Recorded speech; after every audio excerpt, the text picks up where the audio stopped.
she actually told me, although she didn't say in the other interviews, that when she told her husband that she wants to go for the reduction surgery, and the husband explicitly told her, please, first of all, talk to your sister and get her opinion. Yeah. So one, I feel honored that my opinion counts. Number two, that you actually trust me as much as we had never discussed that matter. And number three, I actually encouraged her, that I told her, if that is what you have been going through, and if you think it will give you joy, it will restore your beauty, your smile, so be it. So I actually encouraged her and endorsed her to go for it. I could always ask myself, why did she has to have very big bust and myself I don't have? Because like me growing up, I never wore blurs until when after I gave birth. That's when I think I started wearing a little brassiere. When I started noticing like she doesn't feel very comfortable about her bust, I took it upon myself. Most of the time, I think I was always the one who was going shopping for her the brassieres. And the most frustrating thing is at times I could come home, because at some point we stayed with her when she was in college. I could come home excited that I've brought her a brassiere. Then when she go put it on, it doesn't fit her. The facial expression was not very impressive. I'm the person who got to know about the condition. After that, she told me of her decision she's thinking. She was still thinking about the idea of doing the reduction. I remember at that time she was even in short of finances, and I actually supported her in paying the deposit, so that she could, because I felt now she had reached a point where now she wanted to speak about it, and she felt now the condition was putting her down in terms of her esteem. It's so many activities that she would have wanted to engage in, especially the physical activities.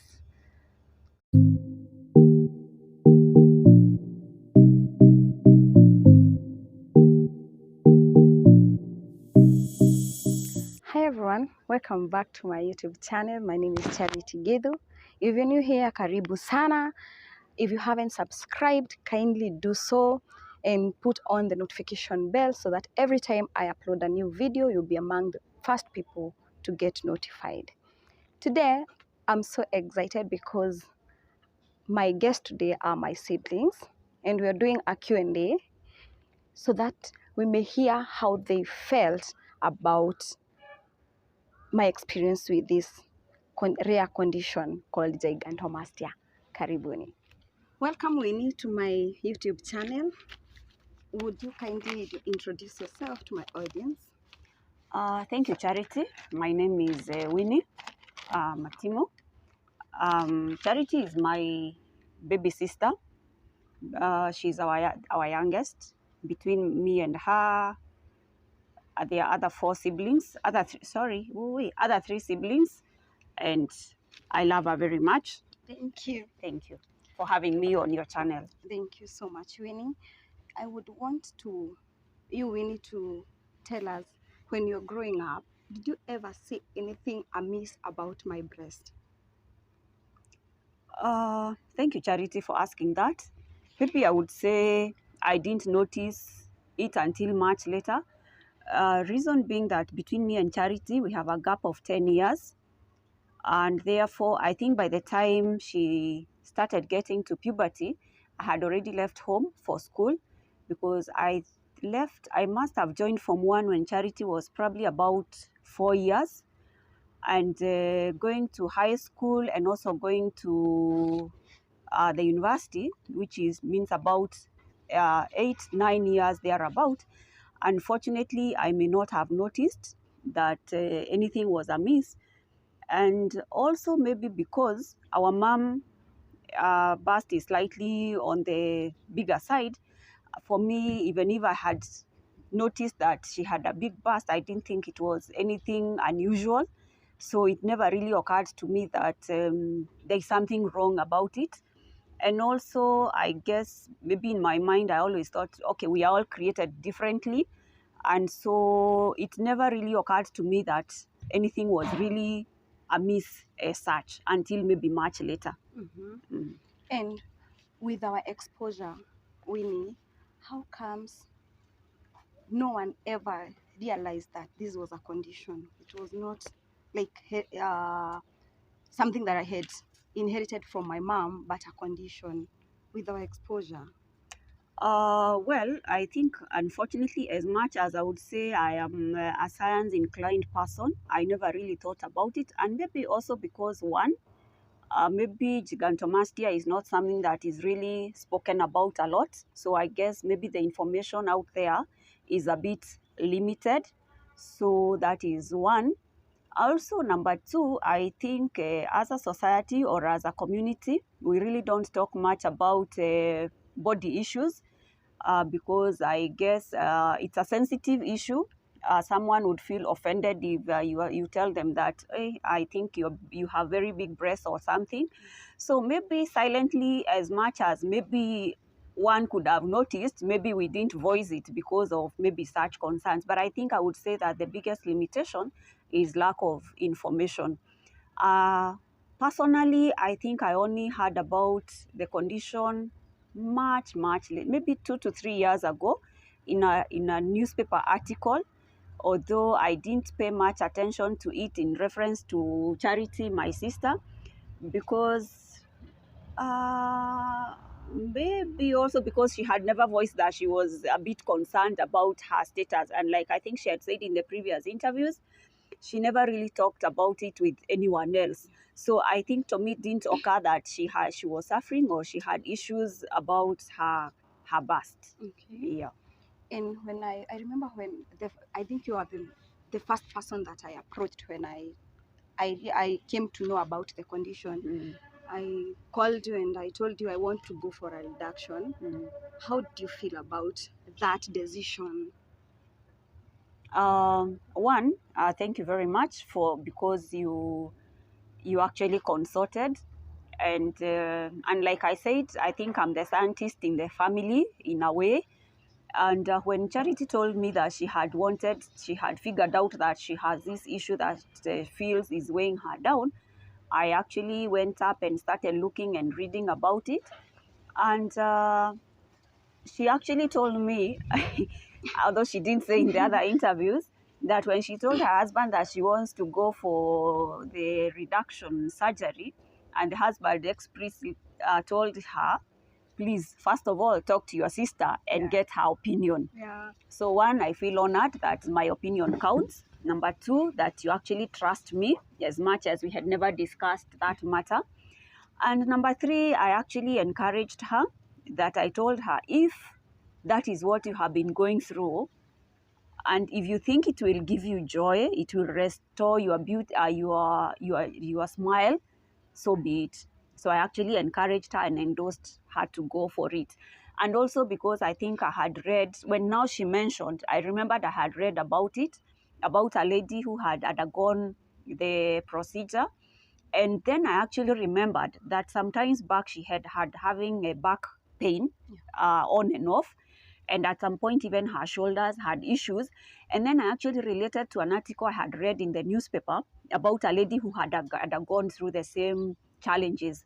So then I think at that point is when I did actually 1+1. And I told her, go for it. You have my support. Thank you. How was your reaction when you came to see me in the hospital after my surgery? I went to see Charity, I think on the second day, because I think the operation was done at night. So I actually went to see her the following day. At that point, of course, the anesthesia had worn off.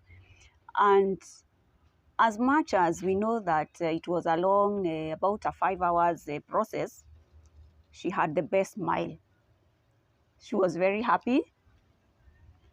I don't know how to explain, but she felt there was something new about her, and she was so happy, she was so relieved, and I was so happy for her. Yeah. Thank you. Do you think it was the best decision that I made? I don't know whether to say best, but I would say I think if for me, I told her when she was going for the operation, if this is what makes you happy, so be it. Yeah. And therefore, because she said she had consulted, she was happy, she had always wanted it, and it was a bother, I was really happy for her.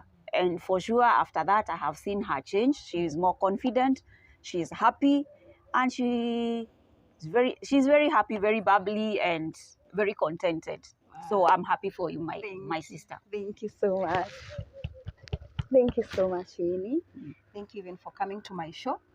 And whatever I'm doing, do you think I'm doing the right thing of airing this thing out and making it like enlightening people about this condition, zygrantomastia?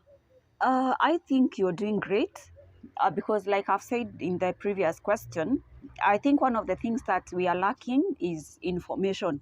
So if we have more people coming out to actually acknowledge and accept and show the world that this exists, it is real, it is a medical issue. It has nothing to do with what people may say, oh, witchcraft or funny myths and beliefs. It will go a long way in helping other people who are sailing in the same boat. But I would also want to urge, if the government can also provide for resources for some of these conditions for the poor people, because the surgery doesn't come cheap. Yeah. And therefore, if the government had a subsidized program, say through NHIF, where women would access the surgery, it would go a long way in helping people who are in similar conditions. Thank you. Welcome, Priscilla, to my show. Kindly introduce yourself to my audience. My name is Priscilla Wahoragitu, the third born in a family of 5. Yeah, Shiko is my sister, our last born sister, whom I love very much. I think she is my best friend on top of being my sister. Yeah. So, Priscilla, when growing up, did you ever realize there was something amiss with my breast?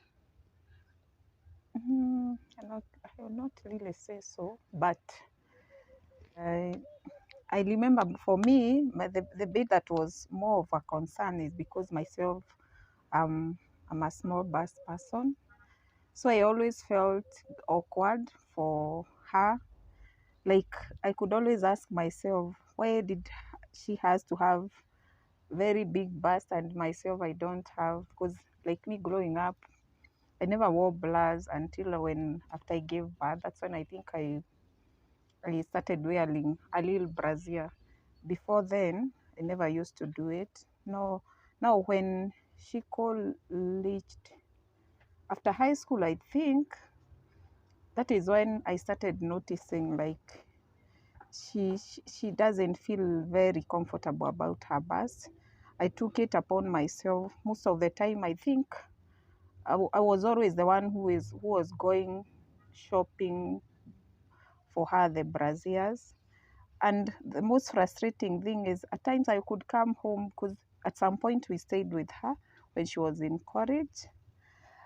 I could come home excited that I've brought her a brassiere. Then when she go put it on, it doesn't fit her. The facial expression was not very impressive, but I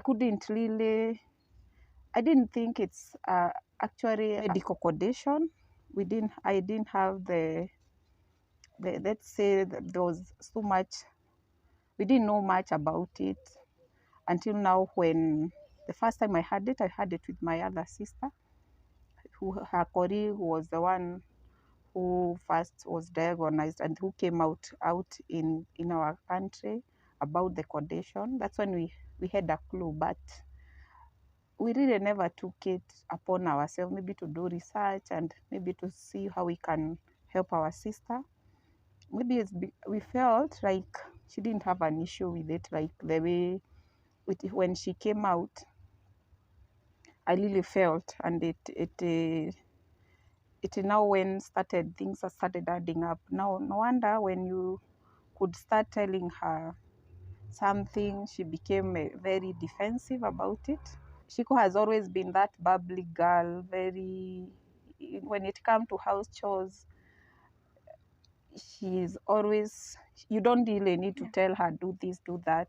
So me, I felt she wasn't comfortable of being the rusty born. She wanted to prove a point. I'm a big girl, something of the sort. But I never really felt like she was trying to cover up something that has been eating her inside. Mm-hmm. Yeah. And have you ever experienced where people maybe have body shamed me, and what was your reaction? I can't really point it out. Mm-hmm.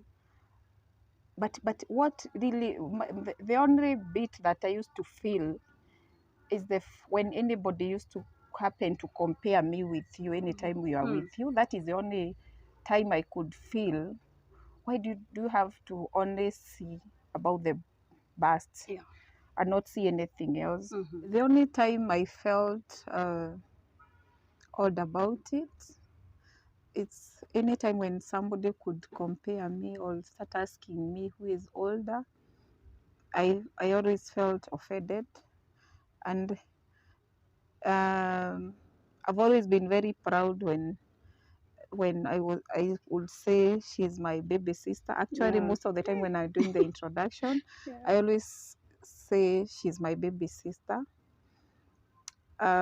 Somehow I could notice she's usually not comfortable about it, because when you talk of my little sister, that is when now the comparison bit would come Come creak in. in, Yeah. and it never used to sit well with her.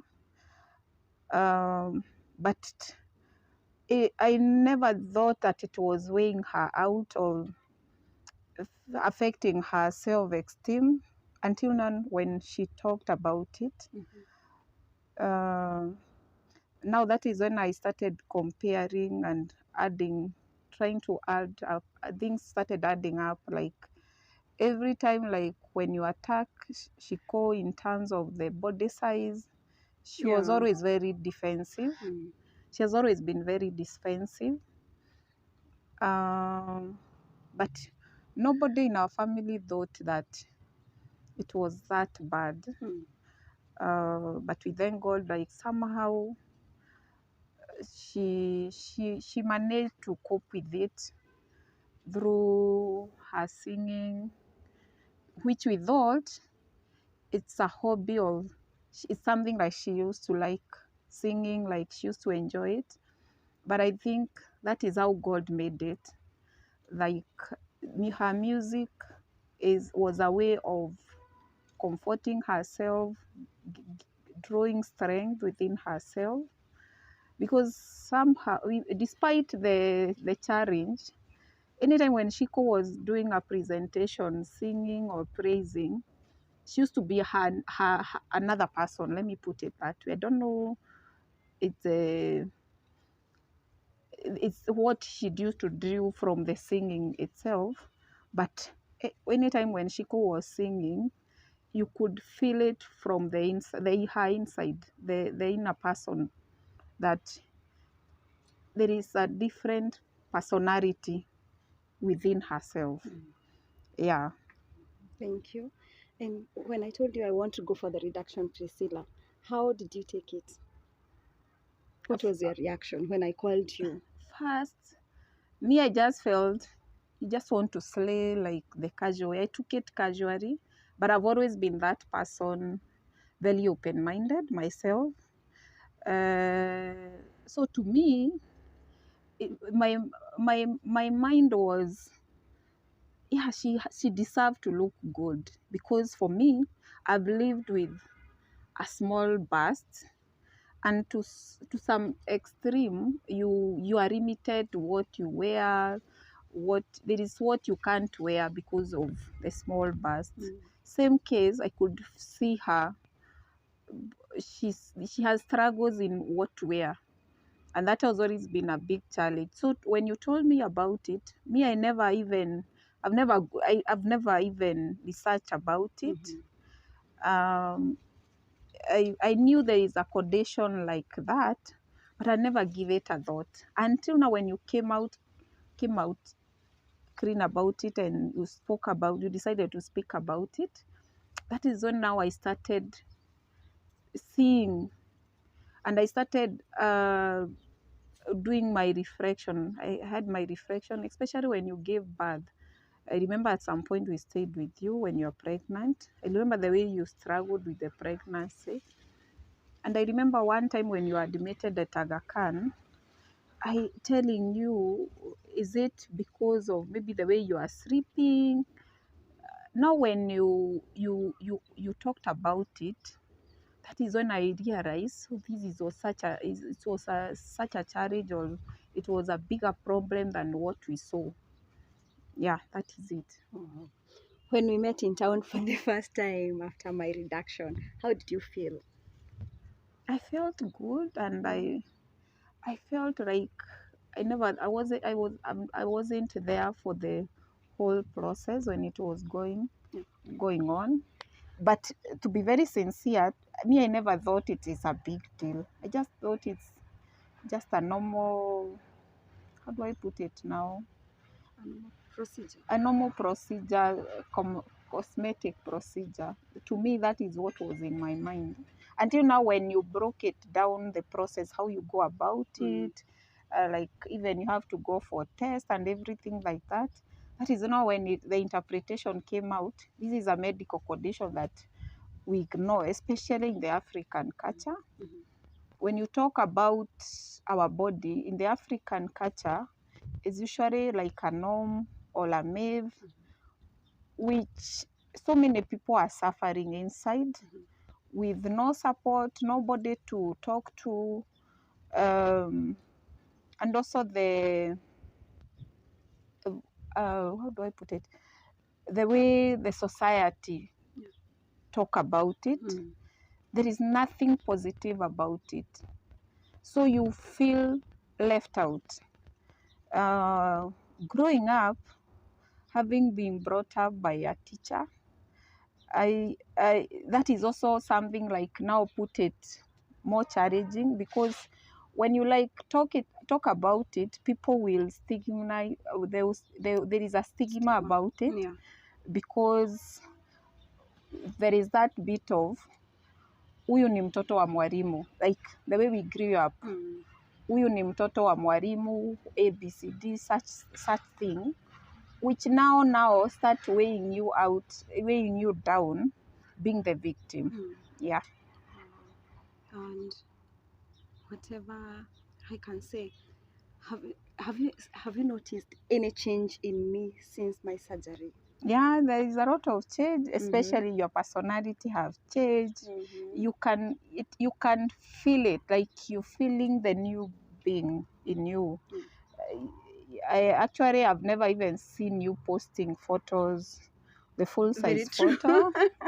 That is one thing I noticed. Yeah. You are fond of your The passport. the Size. passport. Used to do the passport. I think you the only have face. one photo that you think you did in a studio immediately when you got your first job. Yeah. There's only one photo that I don't know what made you have the courage to put it out there. But nowadays, all your photos, you do full size, you pose, like you feeling the new you. You feeling proud of like your womanhood has been uplifted, and that is what is lacking in most people who are suffering from the condition. Yeah, and I think our government, our medical practitioners should have a voice about it. They speak about it. The insurance companies also take it up to themselves, like a medical condition.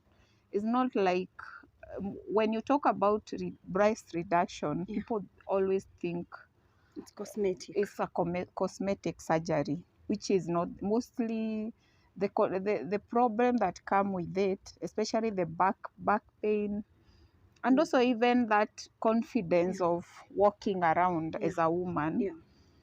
It's really draining, energy draining as a person. Yeah. Thank you so much, Priscilla. And do you think whatever I'm doing, I'm going the right direction? Yeah. Because we have been discussing of what I want to do. Do you think it's the best thing I'm doing? Yeah, we need somebody that you speak about it, and I'm very proud about it. Like, you are using this platform to voice it out on behalf of those women, especially in the rural areas. I've had series of stories with you, like those people who has shared it out with you. They feel like you understand them better. Yeah. You feel their pain. You know the journey of this condition. So they feel like they have a shoulder to lean on, which is a blessing. Let me say, we are told God always plan things in his own ways. And the 20 years you talked about that you have worked with the pain, it was like a way to either to prepare you or to harden you and maybe to understand the problem better so that you can be able to voice it out, especially to our government. Yes, because there is a gap of the awareness in most of this genetic condition. You find in the African setup, it's considered as a myth or witchcraft, you name it. Yeah. Do you have anything that you can tell or you can give an advice to women who are suffering from this condition? Yeah, I think there is a gap in terms of awareness, and we need to take it upon ourselves, especially women, to take it as a responsibility. If you see somebody, maybe a friend of a friend, you speak about it in a friendly way, because mostly the communication bit is where the challenge is. Because this person feel like people don't understand them, so they always play the victim and they create a defense mechanism every time when you bring up the topic about the condition. Yeah. Okay. Thank you so much, Priscilla. Thank you so much. Thank you. Thank you. I have 3 sisters, but one of them couldn't make it for a face-to-face interview, so she sent her audio recording. Greeting viewers. My name is Maggie. I'm the fourth born of the Gedus family. Shiko is my last born sister. She's not just a sister; she's my best friend because we got to spend most of the time our childhood together when the other siblings were either out in high school or in college. So most of our childhood, we have so much memories we got to share. In the same case, in terms of the reason I'm here in the channel, is because me and Shiko happened to share the fact that we had a bit bigger bust than our 2 sisters, and we always used to joke about it until later when now we noted her bust was growing excessively faster even compared to mine. In terms of if I ever noted if she had any condition in regards to her breast reduction, in the beginning I never saw it as a problem until one day I'm the person who got to know about the condition. I got a new colleague, and when we got to know each other, she shared her journey in terms of the breast growth and a condition that she had just gotten to know about, the surgery and the healing process, her dislocation of the shoulder. So one day after that, I went to talk to my sister. But as my other sisters had mentioned, Shiko had developed some defense mechanism, and she didn't want anyone speaking about the breast, which I might not have noted at the time, because soon as I mentioned about the condition, she became very defensive, and after that she didn't ever want anyone to ever speak about her breasts. I also take a blame. Could be I would have said it better, or the way I said it could be I would have even could be consulted the girl to come and speak to her. but that is bygone. We now know better. So later, I think 5 years later, is when she called me one day and told me she has actually contacted the lady I had mentioned earlier. And she told me they have talked. At the moment she mentioned my surname, she could relate that she knew me. So after that, she told me of her decision she's thinking. She was still thinking about the idea of doing the reduction. I remember at that time she was even in short of finances, and I actually supported her in paying the deposit. So that she, because I felt now she had reached a point where now she wanted to speak about it, and she felt now the condition was putting her down in terms of her esteem. It's so many activities that she would have wanted to engage in, especially the physical activities. So we walked the journey. She continued to share with me the progress of where she is at, especially with the preparation for the surgery. At some point, the surgeon could not be available. And she was very particular of the specific surgeon that she wanted to operate on her. So on my part, I really encouraged her to go through with the procedure.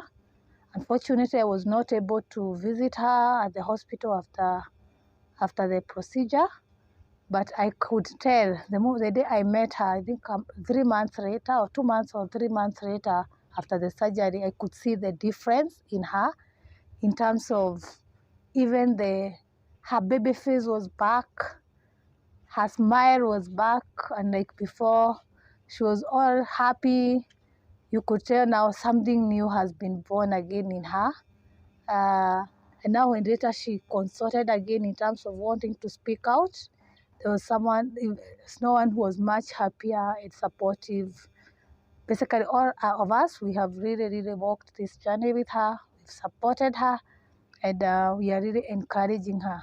The fact that now you realize you thought you are suffering alone until you receive calls from people who are going through tougher times than you, and you realize yours is child play. And the fact that now she's tackling a condition that deals with women esteem, because there's nothing worse than someone who are not proud of who they are. And now that you are able to support them, we have all your back. We will give you all the support that you need. You've always known us as a family, we support each other, we hold each other in both good and bad times. My call on our government, and especially the women rep in various county offices, is to support this journey in terms of empowerment financially, especially for women who are willing to go through the procedure of the reduction because of the challenges that it comes with, but they are not in a position to pay for the procedure because the process is quite expensive because of the expertise that is required in the surgery.